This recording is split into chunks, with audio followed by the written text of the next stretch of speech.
Hello बच्चों। तो conversion की अगली श्रृंखला को लेकर मैं फिर से हाजिर हुआ हूं। केमिस्ट्री फ्यूचर क्लासेस में सभी बच्चों का स्वागत है। बच्चों बने रहिए और ये मान के चलिए जो मैंने बताया है कि यूपी बोर्ड एग्जाम में 90+ जाने के लिए कन्वर्जन आना बहुत ही जरूरी है। कन्वर्जन का पहला पार्ट आपके सामने पहुंच चुका है। अब दूसरे पार्ट में हम लेकर आए हैं कार्बन एटम की संख्या को घटाना। कल हमारा जो पहला पार्ट था उसमें कार्बन एटम के नंबर को घटाने के बारे में सीखा था। आज हम सीखेंगे बच्चों कि कार्बन एटम की संख्या कैसे घटाई जा सकती है। तो आइए चलते हैं अपने वीडियो में आगे पहुंचते हैं। तो आज का जो ट्रिक नंबर 2 है बच्चों, जो ट्रिक नंबर 2 है वो है डिस्क्रीमेंट ऑफ कार्बन एटम, अर्थात कार्बन परमाणुओं की संख्या घटाना। ये टॉपिक भी महत्वपूर्ण होता है क्योंकि कई कंपाउंड्स ऐसे कन्वर्जन में दे देता है कि कार्बन की श्रृंखला ज्यादा वाले कंपाउंड से कम वाले कंपाउंड को बनवाते।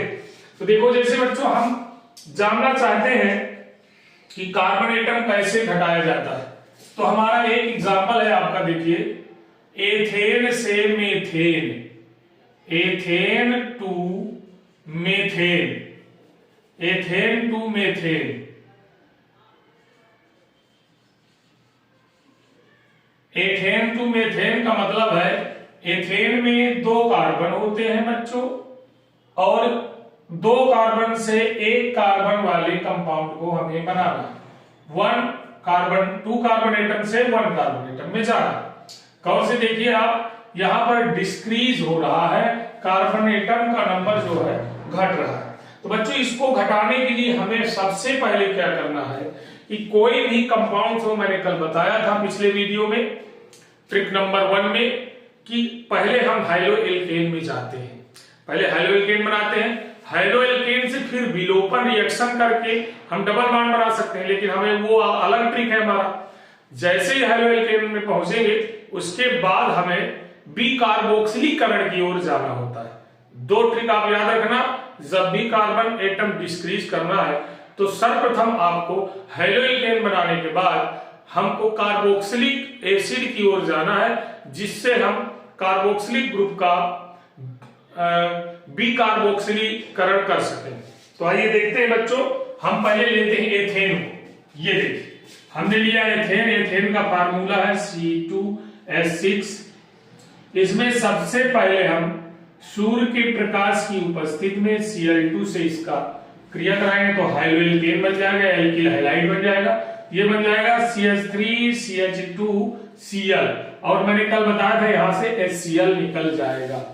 अब बच्चों चूंकि हमको यहां से अब कार्बोक्सिलिक एसिड की ओर चलना है, किधर चल रहा है तो हम सबसे पहले इसको कन्वर्ट करेंगे एल्कोहल में। तो एल्कोहल में कन्वर्ट करने के लिए आपको पता है ये ट्रिक आप विशेष कर ध्यान रखिएगा। जैसे किसी भी एल्किल हैलाइड को एल्कोहल बनाना हो तो हम KOH या NaOH एक्वस मतलब जलीय KOH के साथ अब क्रिया कराते हैं।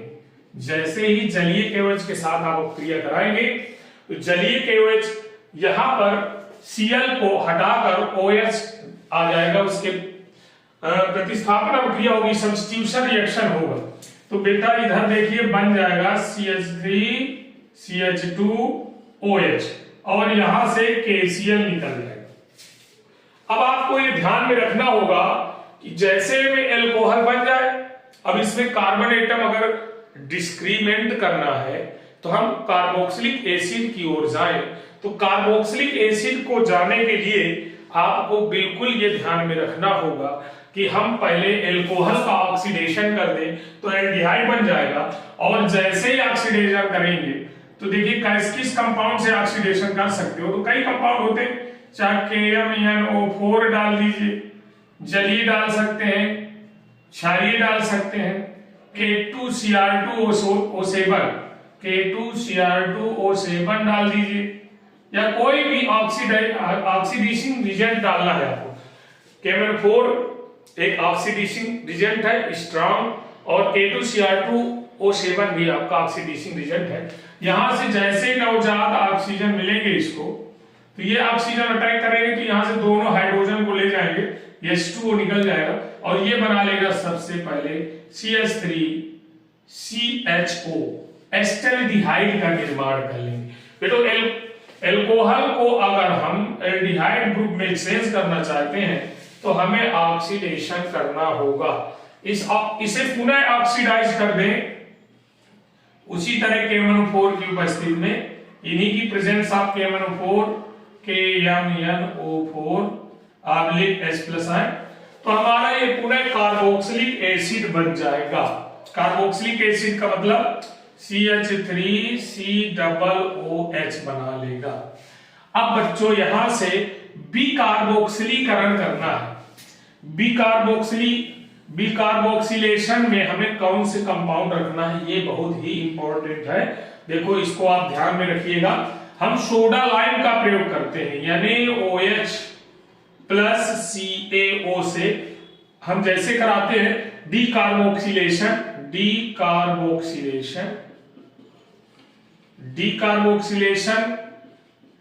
रिएक्शन आप जैसे ही कराएंगे तो ये सीधा सीधा आपका ये मेथेन में कन्वर्ट हो जाएगा, मेथेन बना लेगा। बच्चों आप गौर से देखिए, हमने मेथेन बना लिया है, मेथेन हमको बनाना था, लेकिन बीकार्बोक्सिलीकरण आपको समझ में नहीं आया होगा। इसको मैं एक डिटेल से आपको नीचे बताता हूं, जरा गौर से देखिए। हमने ले लिया CH3COOH को लिया।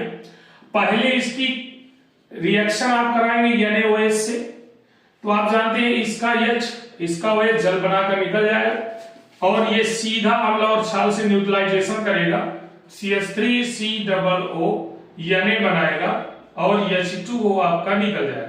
अब ये सोडियम एसीटेट प्राप्त हो गया। सोडियम एसीटेट पुनः यानी सोडियम OH से क्रिया कर जाएगा, यानी हमारा जो सोडियम एसीटेट है CH3COO Na प्लस NaOH, और यहाँ पर जो लाइम है, लाइम क्यों सूक्ष्म चूना डाला जाता है, ये जो वाटर बने हमारा फॉर्मेशन हो उसे एब्जॉर्ब कर ले। तो देखिए बेटा यहां से यहां तक केवल इसका हाइड्रोजन Na2CO3 निकल जाएगा और H यहां पर आ जाएगा, ये बना लेगा CH4 प्लस Na2CO3। तो बच्चों इस प्रकार से हम दो से कार्बन एटम को एक तक ले जा सकते हैं। इसको कई स्टेप से गुजरना पड़ता है, ध्यान रहे। फिर से आप लोग एक बार गौर से देख लीजिए, किसी भी एल्केन को अगर हमारी कक्षा 11 में हम पढ़ रहे हैं, 11th वालों के लिए भी ये बेस्ट है, 12th वालों के लिए भी बेस्ट है। 12th वालों के लिए हाइड्रोजन से स्टार्ट करना है, और जो 11th वाले बच्चे हैं वो आपके यहां से एल्केन से स्टार्ट करेंगे। तो हम चलो एल्केन से ही स्टार्ट कर देते हैं। एल्केन से पहले बनाया हाइड्रोएल्केन, हाइड्रोएल्केन को पहले कन्वर्ट करेंगे एल्कोहल में। एल्कोहल में कन्वर्ट करने के लिए सबसे बेस्ट तरीका होता है जलीय KOH से अभिक्रिया कराना। याद रहे, एक्वस लिखना ना भूले। अगर यहाँ एल्कोहलिक कर देंगे ना तो ये आपका एल्कीन में कन्वर्ट हो जाएगा, तो फिर गलत हो जाएगा रिएक्शन। एल्कीन में जाएंगे फिर पीछे आएंगे, आपको काफी मशक्कत करना पड़ेगा। एल्कोहल को अगर ऑक्सीडाइज कर दिया जाए तो पहले एल्डिहाइड बनता है और लास्ट में कार्बोक्सिलिक एसिड बन जाता है। कार्बोक्सिलिक एसिड के COOH ग्रुप को अगर हटाना है तो NaOH plus COA soda lime की प्रेजेंस में गर्म कर दीजिए। जैसे हीट करते हैं तो सीधा वो एल्केन कन्वर्ट कर लेता है। इसका लास्ट वाला हाइड्रोजन और ये CH3 निकल जाता है CH4 बनके। और इसकी पूरी मैकेनिज्म लिखिए, CH3COO NaOH से पुनः रिएक्शन करेगा। ये प्रोसेस यहाँ पर हो रहा है क्योंकि आपके पास NaOH और CO एलाट आप पढ़ा हुआ है आपके टेस्ट ट्यूब में। जब टेस्ट ट्यूब में कोई चीज बहुत ढेर सारी पड़ी होती है तो वो आपस में रिएक्शन करती रहेगी। तो ये एसिटिक एसिड और NaOH आपस में रिएक्शन करके CH3COO सोडियम एसीटेट का फॉर्मेशन कर देते हैं और सोडियम एसीटेट पुनः NaOH रिएक्शन करके मेथेन बना देता है और Na2CO3 सोडियम कार्बोनेट उसी जल में या उसी सॉल्यूशन में घुला रह जाता है और ये गैस बन के बाहर निकल जाता है। तो बेस्ट जो ट्रिक है हमारा बच्चों, ये सेकेंड ट्रिक है। अब एक एग्जांपल आपके सामने दर्ज है आप चाहो तो इसका स्क्रीनशॉट ले लो। इसके बाद मैं एक और एग्जांपल देता हूं इसका, तो आपका और क्लियर हो जाएगा, बिल्कुल कॉन्सेप्ट क्लियर हो जाएगा। तो देखिए इसका स्क्रीनशॉट लीजिए, तुरंत लीजिए। हाँ तो बच्चों इसको मिटा दे। बहुत सही, ये लीजिए मिटा दिया हमने। अब नेक्स्ट इसका एग्जांपल दूसरा थोड़ा सा और बड़ा लेते हैं, हम ले लेते हैं एल्केन। दूसरा एग्जांपल देने के लिए आपको बस यही प्रोसेस करना होगा जो अभी इसमें किए हैं प्रोसेस। अब प्रोसेस जितना प्रैक्टिस में लेंगे तो बच्चों उतना आसानी से आपको, अभी देखिए मैं प्रैक्टिस कराऊंगा, ढेर सारे प्रैक्टिस कराऊंगा, आपको बहुत अच्छा लगेगा इसमें। अभी देखिए एग्जांपल नंबर 2 देता हूं मैं। 2 आप देख लीजिए, 2 से आपको क्लियर हो जाएगा। मान लीजिए सेकंड एग्जांपल है, ये तो पहला नंबर एग्जांपल था। एग्जांपल नंबर 2 देखिए। अब हम यहां लेते हैं प्रोपेन से, propane two ethane, propane two ethane कैसे बनाते हैं। प्रोसेस वही होगा, बस थोड़ा सा आपको ध्यान में देने की जरूरत है। हम सबसे पहले प्रोपेन लेते हैं बच्चों। प्रोपेन का जो फार्मूला होता है गौर से देखिए क्या है, CH3 CH2 CH3, ये है प्रोपेन। मैंने पहले स्टेप में बताया था कि Cl2 से रिएक्शन कराकर प्रेजेंस ऑफ सनलाइट आप इसका रिएक्शन करा दीजिए, तो ये बन जाएगा CH3 CH2 CH2 और Cl, यहां से HCl निकल जाएगा। पहला काम तो ये होना ही है, किसी भी एल्केन को पहले हेलो एल्केन में कन्वर्ट करना। देखिए यहां से एक हाइड्रोजन निकला और यहां से एक Cl आया, HCl बना, यहाँ CH2 बचा, यहाँ CH2 था ही, यहाँ CH3 था, तो CH3 हो गया, CH2 हो गया और फिर CH2 हो गया और यहाँ से एक Cl वहां पहुंच गया। तो इसका हमारा नाम जो हो गया नॉर्मल क्लोरोप्रोपेन हो जाएगा, नॉर्मल क्लोरोप्रोपेन इसका नाम हो जाएगा। और जैसे ही इसका रिएक्शन हम कराएंगे, मैंने अभी बताया था इसको पहले एल्कोहल में कन्वर्ट करिए, तो KOH को हम क्या करें, जलीय KOH की अभिक्रिया कराएं, एक्वस की, तो हमारा यहाँ पर एलिमिनेशन रिएक्शन होगा, सब्स्टिट्यूशन रिएक्शन होगा और यहाँ पर KCl का निर्माण हो जाएगा। KCl जैसे बनेगा तो OH आएगा Cl का प्लेस में और यहाँ पर बन जाएगा CH3 CH2 CH2 OH। First time alcohol, जब जैसे ही एल्कोहल बना, एल्कोहल के बनते ही अब आपको यहां पर प्रबल स्ट्रॉन्ग ऑक्सीडाइजिंग एजेंट कोई भी डाल दीजिए, जैसे मैंने बताया अभी KMnO4 डाल दीजिए, एसिडिक या बेसिक, या फिर K2Cr2O7 डाल दीजिए, ये भी आपका एसिडिक हो सकता है। तो जैसे इससे प्रोसेस कराएंगे तो सर्वप्रथम यहां -H2O निकलेगा। मैंने बताया था OH के बगल वाले दोनों हाइड्रोजन को नवजात ऑक्सीजन ले आता है, ये नवजात ऑक्सीजन इनसे निकलते हैं। अभी मैं रिएक्शन दिखाता हूं जस्ट न्यू कि आपका ये नवजात ऑक्सीजन कैसे निकलता है। तो बच्चों पहले बनाया था एल्डिहाइड, ये बन गया एल्डिहाइड, CH3 है ये आपके पास, CH2 भी उसी तरह रहेगा। अगला जो CH2 था H, दोनों हाइड्रोजन जल में निकल आए तो CHO बचा, एल्डिहाइड बन गया। एल्डिहाइड को अब कार्बोक्सिलिक एसिड में कन्वर्ट करना है, तो आप जानते हैं कि नवजात ऑक्सीजन से पुनः रिएक्शन कराना पड़ेगा, KMnO4 और इसके बाद H+ आयन लेना होगा। तो ये देखिए आपका बन गया इस तरह से। अब जैसे ही इसको देखेंगे कार्बोक्सिलिक एसिड बना, CH3 CH2 COOH, carboxylic acid बन गया। प्रोपेनोइक एसिड बना। प्रोपेनोइक एसिड को मैंने अभी जस्ट मिनट पहले बताया कि सोडा मतलब NaOH, लाइम मतलब CaO। यह है आपका रिएक्शन का नाम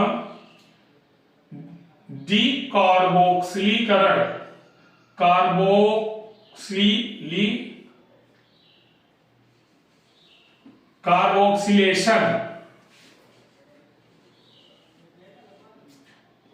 डीकार्बोक्सिलेशन। जैसे ही कार्बोक्सिलीकरण कराएंगे तो डायरेक्ट आप जानते हो COOH ग्रुप को हटाना, ये इसमें डालो, COOH हट जाएगा तो ये क्या बन जाएगा, यहाँ पर Na2CO3 जैसे निकला था पिछले वाले कंपाउंड्स में, इसमें भी निकल जाएगा। और यहां पर जो बचेगा वो आपका बचेगा CH3CH3, ये एथेन में कन्वर्ट हो गया, एथेन। तो ये है आपका प्रोपेन। तो बच्चों प्रोपेन टू एथेन लाने के लिए हमें कई स्टेप से गुजरना पड़ता है। कौन कौन सा स्टेप है फिर से देख लीजिए। पहले जो हमारी एल्केन है उसे सनलाइट के प्रेजेंस में Cl2Br2 किसी से भी हम रिएक्शन करा दें तो आपका एल्किल हैलाइड प्राप्त हो जाएगा या हाइलोएल्केन प्राप्त हो जाएगा। हाइलोएल्केन को कन्वर्ट करना है तुरंत अल्कोहल में, तो हमको हमेशा याद रखना है जैसे ही हाइलोएल्केन को अल्कोहल में कन्वर्ट करना हो तो हमें जलीय KOH की याद आना चाहिए। तो यहाँ पर एक्वस KOH से रिएक्शन करा दीजिए, अल्कोहल बन जाएगा। अल्कोहल को प्रबल ऑक्सीकारक पदार्थ की उपस्थिति में तुरंत ऑक्सीडीसिंग एजेंट रख करके ऑक्सीकरण करवा दीजिए, तो पहले एल्डिहाइड बनेगा, दूसरे स्टेप में कार्बोक्सिलिक एसिड बन जाएगा। कार्बोक्सिलिक एसिड का बी कार्बोक्सिलीकरण करिए, COOH ग्रुप को हटाना है, तो उस ग्रुप को हटाने के लिए सिर्फ ओनली फॉर सोडा लाइम का प्रयोग किया जाता है। इसको बिल्कुल रट लीजिए, सोडा लाइम का प्रयोग करना है, तो ये आपका फिर से पुनः एल्केन में कन्वर्ट हो जाएगा। तो बच्चों ये था हमारा आज का दूसरा ट्रिक। अब तीसरे ट्रिक में फिर हम कल हाजिर होंगे। तब अब इसके लिए आज का यहीं पर क्लास समाप्त होता। बने रहिए, प्रत्येक ट्रिक को रेगुलर देखते रहिए और अपने मित्रों को शेयर करिए, सब्सक्राइब करिए और बेल आइकन दबाइए। मैं इसी तरह बहुत बेहतरीन ट्रिकें आपको देता रहूंगा और आपका जो है आने वाला भविष्य उज्जवलमय हो जाएगा। Thank you, have a nice day.